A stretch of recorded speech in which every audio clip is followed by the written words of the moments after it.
విచ్చేసిన దయానంద్ సార్కి, మన కమిషనర్ గారికి, ఇక్కడికి విచ్చేసిన మున్సిపల్ సిబ్బందికి, సోదర సోదరి వాళ్ళందరికీ నా హృదయపూర్వక ధన్యవాదాలు. అలానే మనం తెల్లవారుజామున 4కి లేచి మన కోసం మున్సిపల్ సిబ్బంది మన రోడ్లన్నీ క్లీన్ చేసి వీధులన్నీ మంచి శుభ్రంగా ఉంచి మన ఆరోగ్యాన్ని కాపాడుతున్నారు. వాళ్ళు లేకపోతే మనం లేము.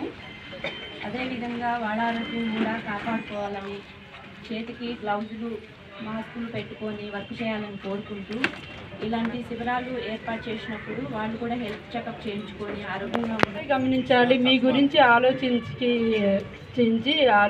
గవర్నమెంట్, కాంగ్రెస్ ప్రభుత్వం ఈ హెల్త్ క్యాంపులు పెడుతున్నారు. మీరు ఇది ఆలోచించుకొని వచ్చి చూపించుకుంటే బాగుంటుంది. అదేను ఇంతకుముందు మన ప్రభుత్వంలో ఎమ్మెల్యే గారు మనకు మాట్లాడడానికి కూడా దొరికేవాళ్ళు కాదు. ఇప్పుడు మనకు సార్ గారు, మేడం గారు ఏ టైంలో అయినా ఎప్పుడైనా వాళ్ళ ఇంటికి వెళ్తే ఎప్పుడు కన్వీనియంట్ మాట్లాడడానికి ఎప్పుడూ రెడీగా ఉంటారు.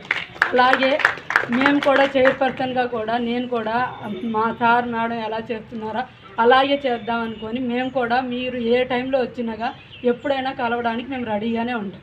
ఇది మొత్తం మీరు ఒకటే ఆలోచించుకోవాలి.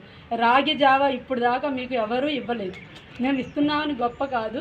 మీరు మీ ఆరోగ్యం గురించి సారు మేడం ఆలోచించి ప్రతిరోజు మీకు రాగి జావా అందించేటట్టు చేస్తున్నారు. ఎందుకంటే మీ గురించి ఆలోచించి మీరు ఇది గమనించుకొని హై రిస్క్ ఏరియాలంటే ఎస్పెషల్లీ ఈ ట్రక్ డ్రైవర్స్ కానీ, ఫ్యాక్టరీలో పనిచేసేటోళ్ళు కానీ, వేరే దగ్గర నుంచి మూవ్ అయ్యేటోళ్ళు ఉండి ఫ్యామిలీకి దూరంగా ఉన్నోళ్ళు ఎవరైనా ఉంటే కూడా వాళ్ళకి కౌన్సిలింగ్స్ ప్లస్ వాళ్ళకి టెస్ట్కి సంబంధించినవి కూడా మన ముందే సిఎస్సిలో కూడా అవైలబుల్ ఉన్నాయి. రేపు క్యాంప్లో కూడా మేము దాన్ని అరేంజ్ చేస్తాం.